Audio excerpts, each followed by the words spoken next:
ada lagi penjabaran daripada ini ialah bahwa pers itu berkewajiban. Nah, ini kewajibannya ini. Itu mendidik masyarakat, mencerdaskan bangsa ini. Itu salah satu. Dia juga memberikan hiburan kepada masyarakat. Jadi dalam samping memberikan hiburan, dia jangan lupa pada tugasnya mendidik masyarakat. Termasuk membina umat. Ini tugas dari pers nasional, dimanapun dia berada.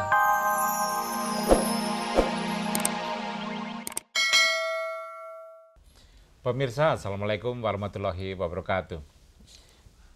Berkat izin dan rahmat Allah Subhanahu wa Ta'ala jugalah kita bertemu kembali dalam acara Hikmah Fajar di pagi hari ini. Acara yang benar-benar berbicara tentang keseharian, berbicara tentang apa saja. Salah satu yang menarik perhatian kita di akhir-akhir ini adalah media massa.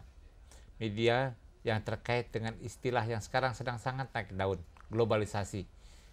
Limpahan atau luberan atau pengaruh dari luar demikian besar, dan sementara di dalam sendiri seolah-olah atau ada kesan kita belum siap. Kita sendiri masih banyak menata diri. Pagi ini telah hadir di studio seorang tokoh, seorang pemimpin yang bukan saja banyak tahu, tapi memang berkecimpung selama lebih dari 32 tahun di bidang kewartawanan, di bidang media massa. Beliau Ketua Umum PWI Pusat, Persatuan Wartawan Indonesia, Bapak Sofyan Lubis, dan juga pemimpin redaksi dari koran yang sangat khas dan sangat ternama, Pos Kota di Jakarta. Assalamualaikum Pak Sofyan Lubis. Waalaikumsalam warahmatullahi wabarakatuh. Kita santai aja nih Pak. Pak Sofyan Lubis lahir tanggal 22 November ya Pak ya, di Tanjung Morawa tahun 41. Iya. Pak Sofyan, ini tentang media massa kita nih Pak. Ya. Di satu sisi masyarakat sekarang saatnya dan masih terus menjangka panjang, masa-masanya istilahnya, kalau istilah pos kota, istilah Jakarta ini sedang mangap-mangapnya nih masyarakat, ya, sedang haus-hausnya informasi. Ya. Saya kira tidak ada lagi alasan untuk mengatakan kita belum siap informasi dan sebagainya. Dan informasi itu benar-benar saya melihat bahwa misalnya saja di media auditif, ya, di radio itu talk show itu disukai, ya, makin lama makin disukai, dan tidak hanya sekedar hiburan. Kita juga melihat. Tetapi pada sisi lain masih ada semacam kepincangan informasi. Ya. Masih ada beberapa hal yang kita kayaknya lebih tahu sungai kecil yang ada mengalir di Amerika sana daripada kejadian di Banyuwangi atau apa. Ini di satu sisi.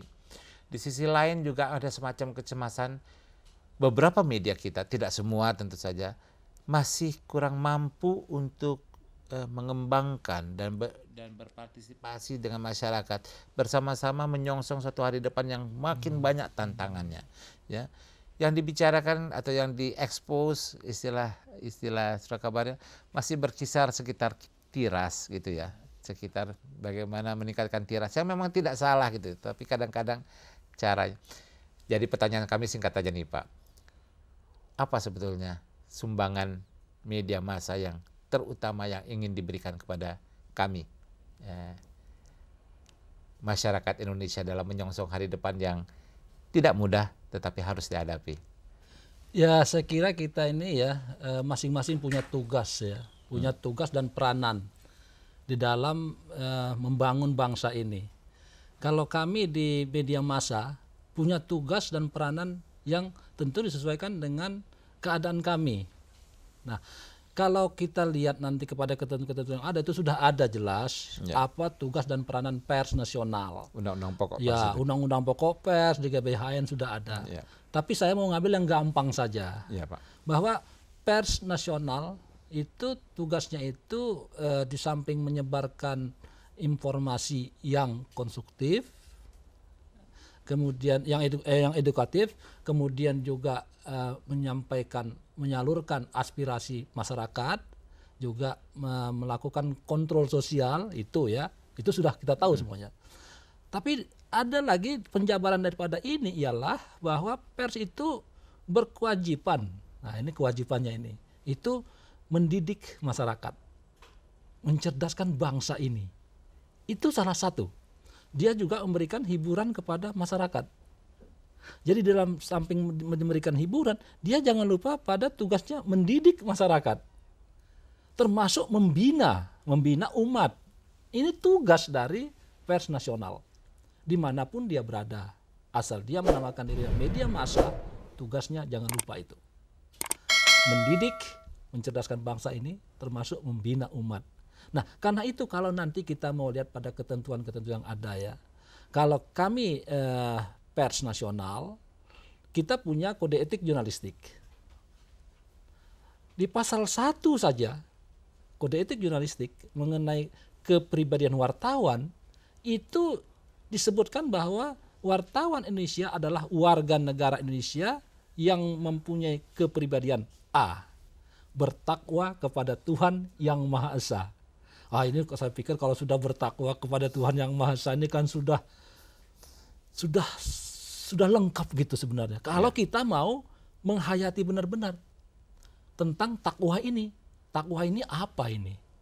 Nah, takwa itu artinya setiap kita menjalankan tugas kita sebagai wartawan tentunya, itu sudah harus melihat tanggung jawab kita itu bukan saja kepada masyarakat, bukan saja kepada pembaca kita, bukan saja kepada manusia, tapi kepada yang Maha Esa. Ini yang terkadang dilupakan. Saya katakan dilupakan karena apa? Karena mereka hanya melihat menjalankan tugas sebagai wartawan saja, melihat pertanggungjawaban itu hanya kepada masyarakat. Hanya kepada, katakanlah pada pemerintah.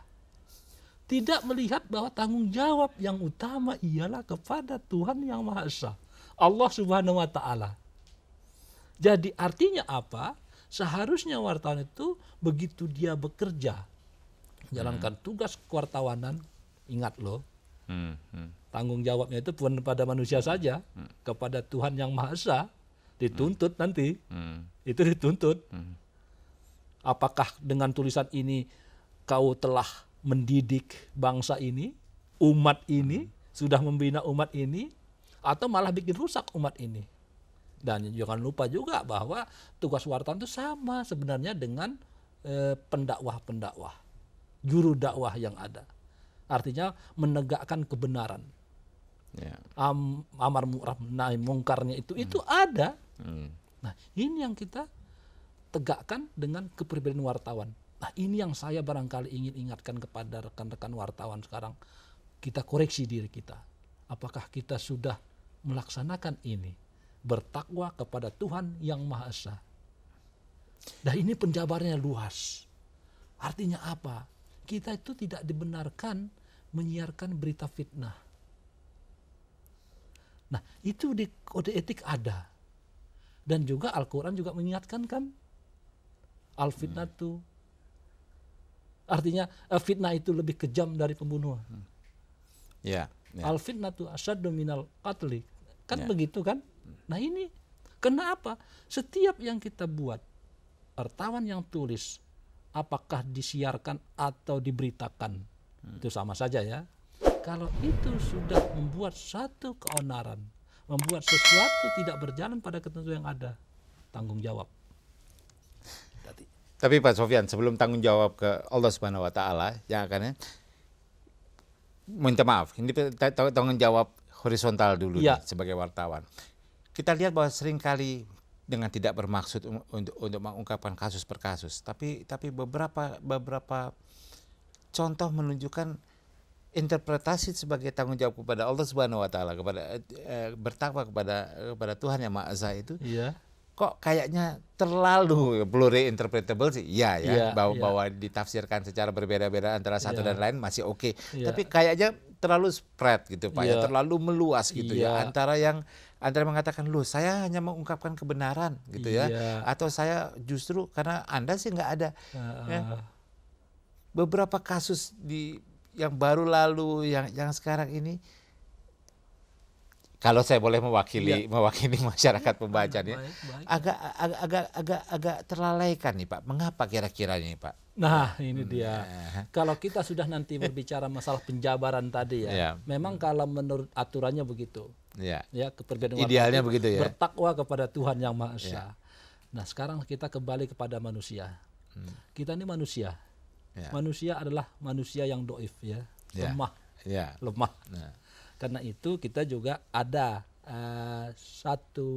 kita walaupun kita sudah berusaha dengan baik, namanya manusia itu ada saja berbuat salah, Ya. berbuat keliru.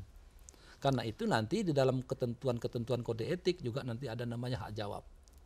Tapi di samping hak jawab juga di situ ditegaskan, begitu wartawan tahu apa yang ditulis salah, dia harus cepat perbaikin. Jadi nggak usah nunggu-nunggu. Begitu ada yang salah, apakah itu mengenai pemberitaan dia, apakah nanti misalnya penyiaran itu salah, cepat perbaikin. Jadi nggak usah tunggu, nantilah, tunggulah reaksi orang. Jangan dong. Itu jangan begitu. Nah inilah, itu yang saya bilang tadi ya. Dalam perjalanan ini kita sebagai manusia ada saja terjadi itu.